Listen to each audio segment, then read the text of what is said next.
Welcome to the Navigating Cancer Together podcast. My name is Talea Dindy. I'm an 11-year cancer thriver, cancer doula, and owner of On the Other Side. I use my experience to help others get on the other side of cancer. Gaps between the guidance, emotional support, and education that are needed and what one receives can be huge. This podcast fills those gaps by sharing stories, resources, and information about all things related to cancer and wellness. I interview guests from all walks of life who are living with cancer, caregivers, and those who are thriving on the other side. Also, I talk with organizations, healthcare professionals, and experts in the health and wellness spaces who offer complementary and integrative care. Join me. We are in this together. Disclaimer: the purpose of this podcast is to educate and to inform. The podcast is provided on the understanding that it does not constitute medical or other professional advice or services. It is not a substitute for professional care by a doctor or other qualified medical professionals and is not intended for the use in the diagnosis or treatment of individual conditions. Guests who speak in a podcast express their own opinions, experience, and conclusions. Neither Talea Dindy, Navigating Cancer Together, On the Other Side LLC, nor any of its affiliates endorses, supports, or opposes any treatment option or other matter discussed in a podcast. The mention of any product, service, organization, activity, or therapy on a podcast should not be construed as an endorsement. Hello, everyone. This is Talea Dindy from ontheotherside.life, and you're listening to the Navigating Cancer Together podcast, the show that has something for everyone facing cancer. Why? Because everyone is different with different needs, beliefs, and perspectives. Thank you for joining us for this episode. I encourage you to open your minds and your hearts. Today, our very special guest is Shelly Slocum. Shelly is an author of an Amazon #1 release, Love and Inspiration from Mom. She has been a real estate broker for 21 years, and she has taught classes as an instructor for Dale Carnegie Training. But she believes her most important job has been being a mom to her 2 wonderful daughters. Shelly now savors the ultimate reward for parenting, which is being me to her 3 precious grandchildren. She has been married to her high school sweetheart for 39 years. Her desired outcome in everything she does is to help people move towards success and happiness. Life has come with many challenges and blessings. As a non-smoking lung cancer survivor, Shelly believes she has been given the gift of time, and she has made it her mission to spread more love and inspiration in the world. Shelly, thank you so much for joining us today, and welcome. Thank you. It is an honor to be here. Thank you, Shelly. I'm so happy to talk with you. I appreciate you coming on and spending some time with me. I really want to talk about, Shelly, this very important topic of lung cancer. You actually are a non-smoker. Can you please share with us, Shelly, how you discovered that you had lung cancer, and then also what stage you were able to catch it? Yes, lots and lots of blessings in my story. As you said, I was a non-smoker, so lung cancer was never on my radar. And I just happened to go to the emergency room in 2019. It was November of 2019.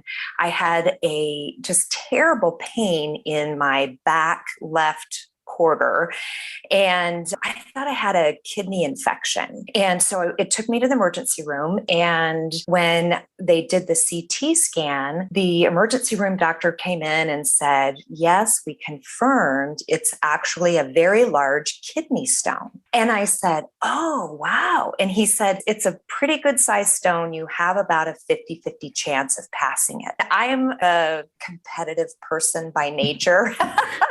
So I looked at him and I said, oh, 50-50 chance, I'll pass it. And he laughed. Okay, we'll see. I passed that kidney stone. So hooray. Good. Yeah. But in the CT scan, they noticed a little nodule in my lung. and it was in the bottom left of my left lung. So he told me about it, and he said, lots of people have nodules in their lung. It doesn't necessarily mean anything. It can be scar tissue. It can be like a fungal infection. He said, but make sure that you follow up with a CT scan so we get another measurement of it. So that was November of 2019, and then COVID, and nobody's going in for CT scans. And so fast forward to February of 2021, I thought, oh goodness, I have got to get in to get that CT scan and make sure everything's okay. I just bebopped it in between appointments because I'm a realtor and never thought anything about it. When I went in and got the scan, the next day, the doctor called and said, her office called and said, the doctor would like for you to come in and go over your test results. And I, of course, said, can't you just give them to me over the phone? And they said, no, she'd like for you to come in. So that was the beginning of my cancer story. Who knew that I would be really grateful for a large kidney stone? That's right. But it saved my life.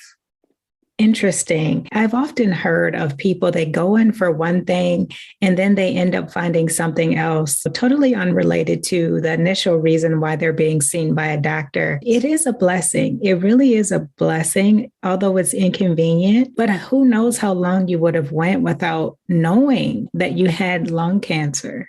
Exactly, because especially for a non-smoker, you're not routinely getting chest x-rays and things to rule things out. And for the most part, non-smokers and a lot of smokers too, lung cancer is not caught until it's stage 4. And I had no symptoms. There's absolutely nothing that would indicate that I had lung cancer. Even after the CT scan, my doctor said, it could be nothing and it could be something. She said, but it's changed in consistency and it's grown since your last scan. So she said, those things indicate that it's not just scar tissue. That's right. Shelly, what stage was it actually caught at? Do you remember? Yes, it was stage 1. Good. Because of the size. So with lung cancer, it was based, and I don't know if it's different with other cancers, but it was based on the size. It was less than 2 centimeters, and all of my lymph nodes around it were clean. And we'll probably talk a little bit about treatment. I saw 2 different surgeons, and they both had different treatment plan. One was that they would, if they determined that it was cancer during the surgery, they would do like a Mohs type surgery. They would keep cutting until they got clean tissue, and they would take some lymph nodes around. The other surgeon said, if we find that it's cancer, my routine is that I take the entire lobe and all of the vasculature that goes with that and all of the lymph nodes that go with that. I was overwhelmed by that, but I opted to go with that route. Okay. At least you know what your options were. And that was given to you up front. And it sounds like it was explained to you in a way that you understood the pros and cons of each option. Is that correct? I think so. It was a whirlwind. From the time that I did the CT scan to the time I was on the operating table was 3 weeks.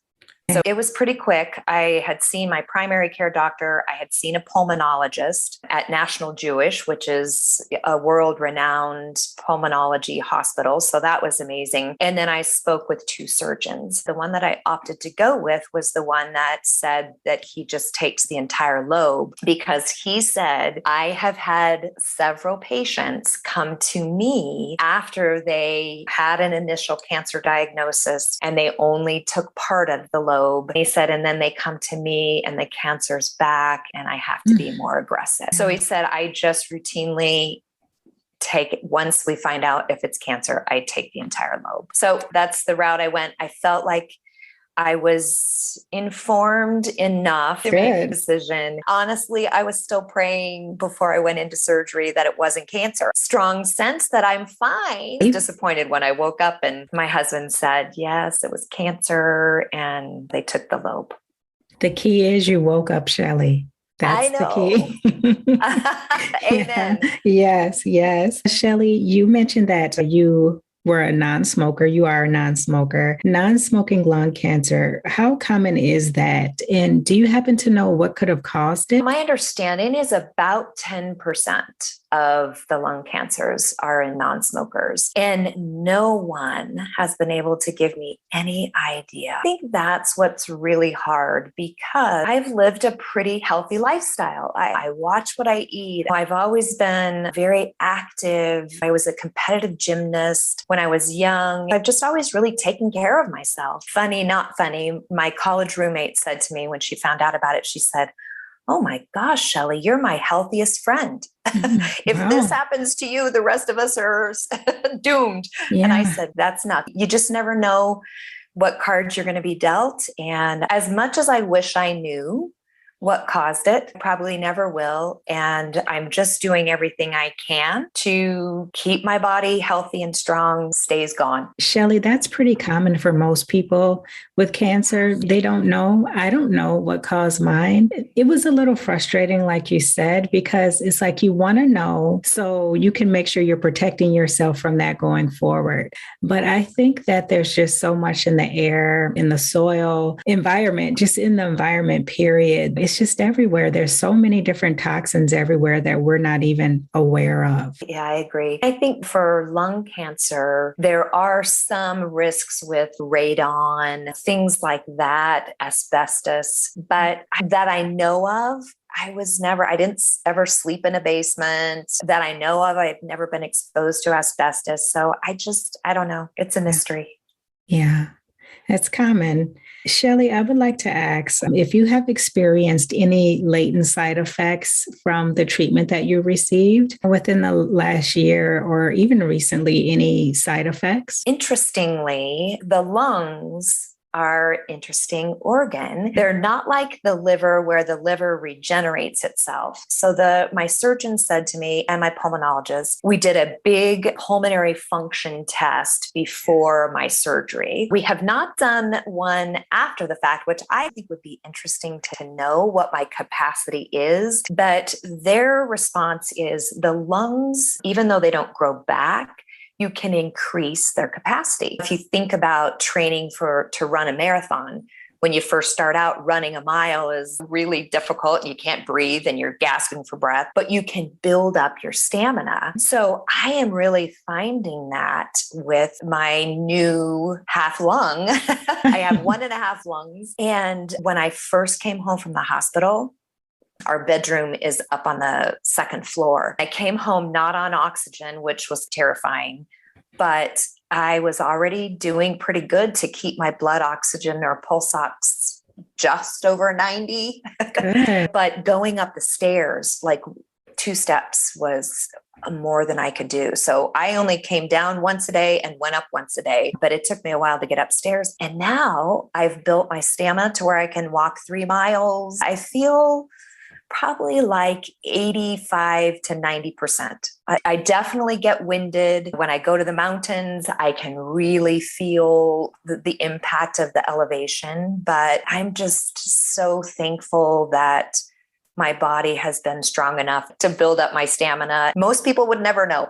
Good for you. It takes time also. It really does. And I believe that you'll get back to, if not where you were before, pretty close. It takes time, Shelly. It was a major surgery. I am very thankful that we caught it so early and the lymph nodes were clean. So I didn't have to go through the other types of treatments. But yeah, just the surgery alone was, It was was a enough. pretty big, yeah. That's a blessing that you didn't have to go through chemo or radiation or anything like that. So good for Right. you. Thank you. Shelly, I do want to talk about the stigma around lung cancer. As a non-smoker who developed lung cancer, did you feel like misunderstood in any way? And if you did, how did you work through those feelings?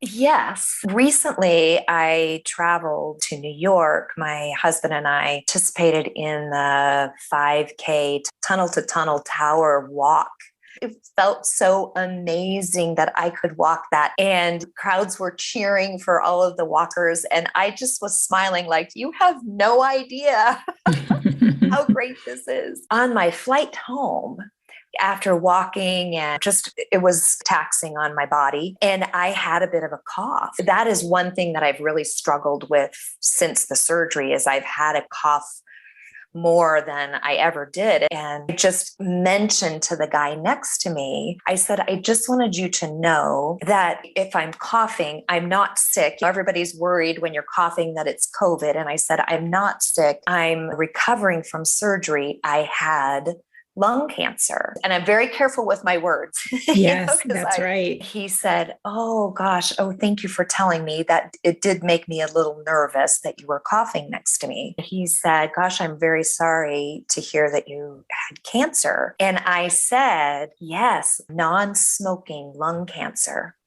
And he looked at me and he said, oh, I'm really glad you said that, because I'll be honest, I was judging. Oh, wow. He said that. And wow. I was like, oh God, it's people judge, people have perceptions. And the thought was that he was thinking, gosh, you brought this on yourself. That was just the way he made it sound. And I thought, wow, I'm glad I clarified it, but it makes me sad that I have to. I was just going to say, you felt the need that you had to. It's really sad because we never know what a person's going through. We never know what has brought on whatever it is that they're struggling with. We just don't have that history or that story. So to start off by judging people is kind of cruel. And then even to take it a little bit further and say, oh, someone smoked, so they deserve to get cancer. That's not right either. Not right. Not right. And I was surprised that he said that, that, gosh, I'm glad you said that. I was judging.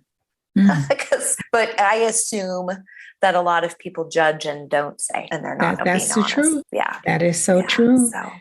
And if you think about it, Shelly, that was a beautiful moment. And I say that because you were able to speak your truth and just flat out say, hey, this is what's going on. This is what I've been through. And he was able to say, you know what? I was judging you. And you two just not even get angry, have ill will towards each other. You just simply shared the truth. You're right. It was a pretty special moment. We had a nice conversation the rest of the flight. So I think that was maybe a good growth experience for both of us. Yeah. And it really says a lot, because having conversations about cancer is tough. And then also having conversations about a lot of things that are going on in the world today is tough. So just being able to make that connection with a complete stranger and have no animosity. Wow. Yeah, it was a good thing. Thank you for sharing that. I appreciate that. Shelly, what were some of the things you did and still do today to stay positive after a cancer diagnosis? I have always been a pretty positive person. People joke about Pollyanna thinking. And I say, no, I have Shellyanna thinking, which I think is where reality meets positivity and optimism. I'm not one that buries my head in the sand. I decided to approach this cancer journey really head on.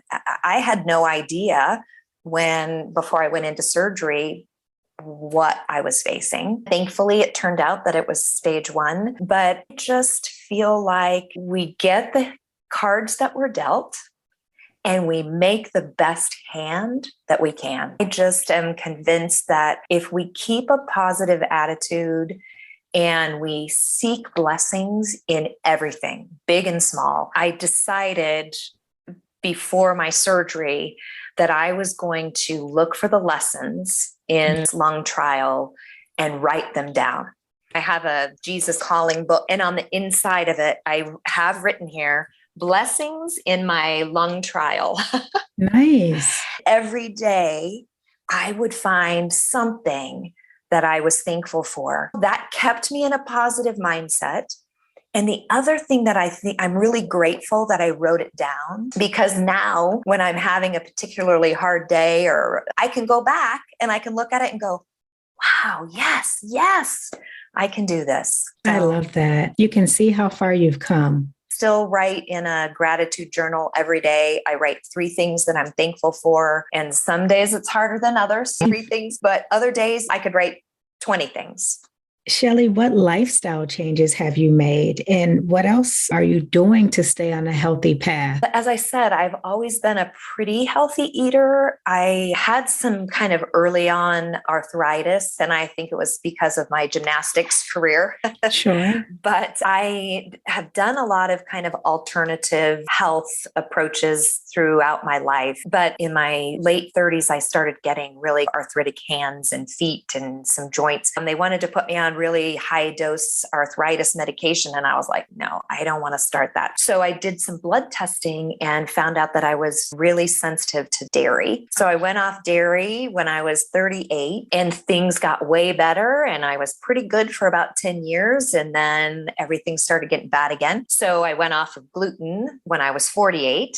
And I felt really great. But now I'm almost 60. So I'm gluten and dairy free. I read a lot about going vegan with cancer, and I still enjoy an occasional steak or a hamburger. So I consider myself vegan light. That's a good way to put it. I mostly eat fruits and vegetables, my husband's steaks and meat. So I'll do that occasionally with him. But I tried to just give my body the best nourishment I can to help it heal and stay strong. And I walk as much as I can, 3 miles at a time. I love walking. I feel like nothing can beat walking. I agree. When we did the Tunnel to Towers 5K, I live in Colorado. So I'm at the altitude of mile high. Just getting to New York at sea level, I felt, whoa, this is amazing. I can breathe great. And I said to my husband, when we were going through the tunnel from Brooklyn into the city, I said, I feel like running a little bit. Do you feel like running? And so we jogged a little bit and I was just, wow, I never thought I would run again. So it's the little things we always appreciate. Shelly, I want to talk to you about your husband. I say this because 39 years, that is definitely something to aspire to. I have a 2-part question. The first question is, what was the level of support that your husband gave you when you were going through your cancer journey? And the other part is for all the people out there who are single and one day want to be married and have a happy marriage, successful marriage, what have you done to make it to 39 years? As anybody who's married knows, it's not easy. And even though we've been married for 39 years, we have had our ups and downs. But I feel like that's life. That's right. Life as a roller coaster. Sometimes you're going up and it's exciting, and sometimes you're coming down and it's scary. But we just work through things. And I'm so grateful that we have done that, because I tell you, my husband is career military. So he's been deployed many times. He was actually injured on his last deployment in Afghanistan. So we deal with that. But he was an amazing support through my journey. It was really incredible. I was in the hospital after my surgery for 3 days, which I'm still like floored that I went home with no oxygen after 3 days. He was my rock. He spent the night at the hospital with me. He was there when I woke up. It wasn't easy for him either, but he's there every minute for me, and just encouraging me and supporting me and letting me know we got this together. That's a blessing, such a blessing. And I'm glad that you were able to have that support, because a lot of people don't. And it makes a big difference in their outcome.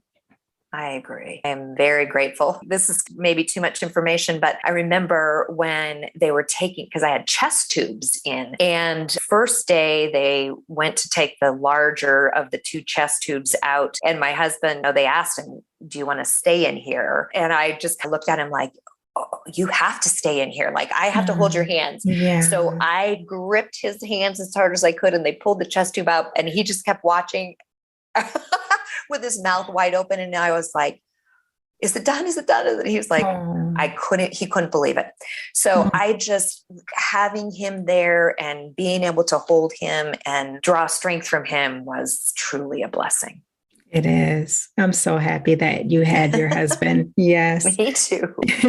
Shelly, you say that you have been given the gift of time and perspective. How have those gifts benefited you, and how do you plan on using them? I think life can get away from us. I think we get in the roller coaster of things or the treadmill of things, and you forget that we're here for a limited time. And I feel like my cancer diagnosis was a reminder that this doesn't go on forever. Make the best of what you have, Shelly, and give it away. I had a book written for a few years that I had written to help my daughter through a big struggle in her life. And I just was too busy with work. I was a real estate broker for 21 years, and I just didn't have time to focus on getting my book to the finish line and getting it published. After my surgery, I was suddenly not busy. Yeah. I was busy recuperating. That's when I was like, you know what, Shelly, this book is not helping anybody sitting on your computer. So I committed to getting my book published, and it was inspiring for me to get through the process of publishing it. And now my goal is to change the world one inspired person at a time.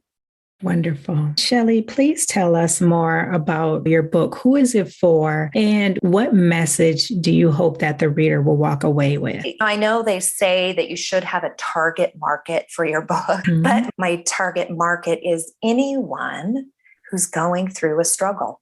And that's the world, right? That's right. Especially right now, our world needs so much love and inspiration. And I just feel like this book can help anyone, whether you're going through a cancer struggle, whether you're going through relationship struggle, whether you're going through just struggles with isolation from the COVID. There's just so much need out there for love and inspiration. The title of my book is Love and Inspiration from Mom. And Jack Canfield, who is the co-author of Chicken Soup for the Soul, all those series, he wrote the foreword for my book.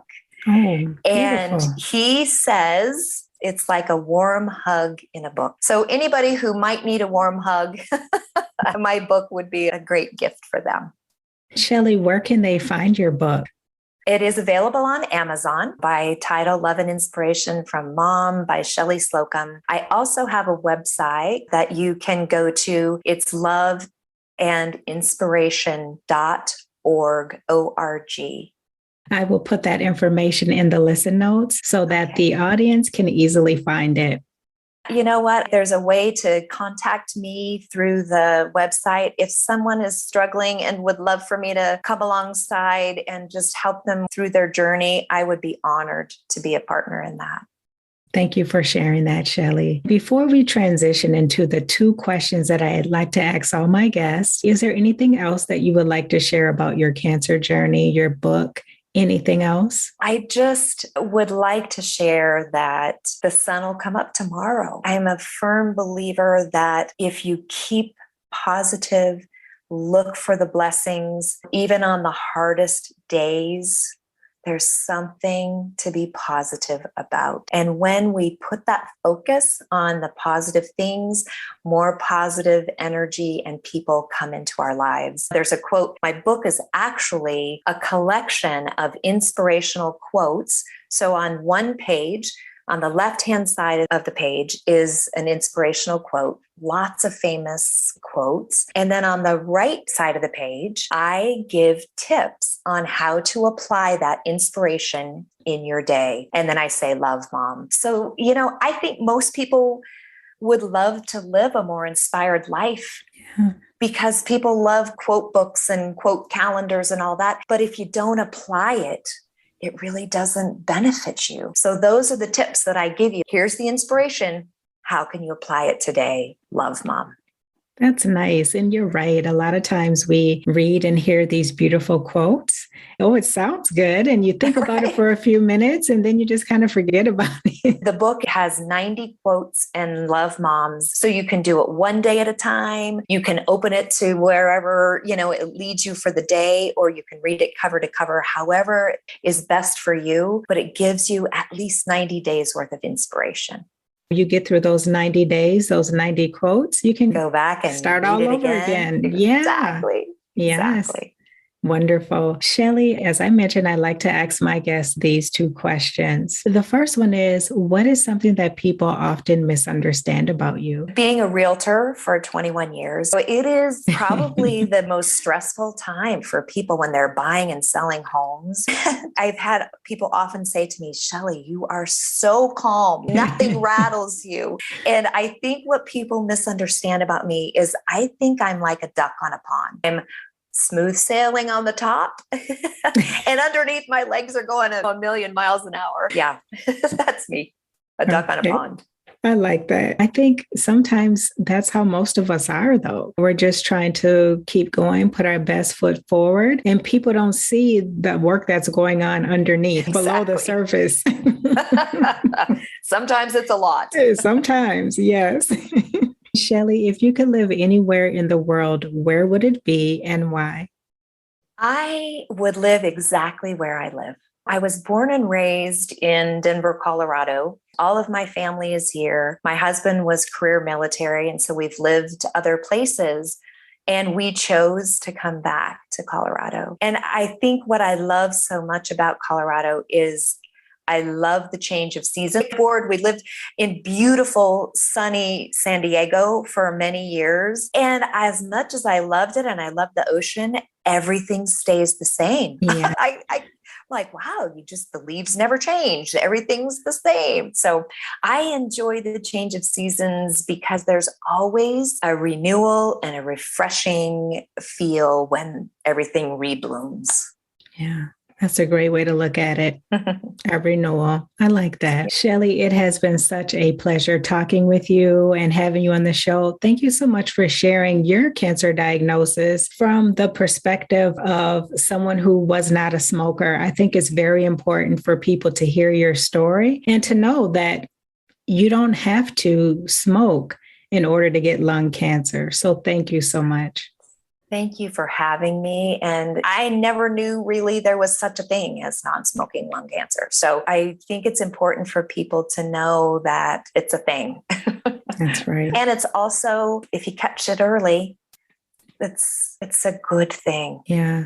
Get those screenings. Go to the doctor when something doesn't feel right. If you're not getting the answers that you are seeking from your doctor, find a different one, but make sure you understand and know what's going on with your body. Absolutely. We know our body best. The doctors can only go with the information they have. So if you're not getting the answers that you need and deserve, find someone else. That's right. Thank you, Shelly. I would like to give a shout out to the listeners before we end today. Thank you so much for joining us. If you have enjoyed this episode, please share, follow, or subscribe so that you can easily find my podcast and listen again. That is it for this Wednesday. And until next time, let's keep navigating cancer together. Take care. Thanks for listening to this episode of Navigating Cancer Together. I hope you enjoyed it. Please be sure to subscribe, and if you enjoyed the show, please share or tell your friends and family about it.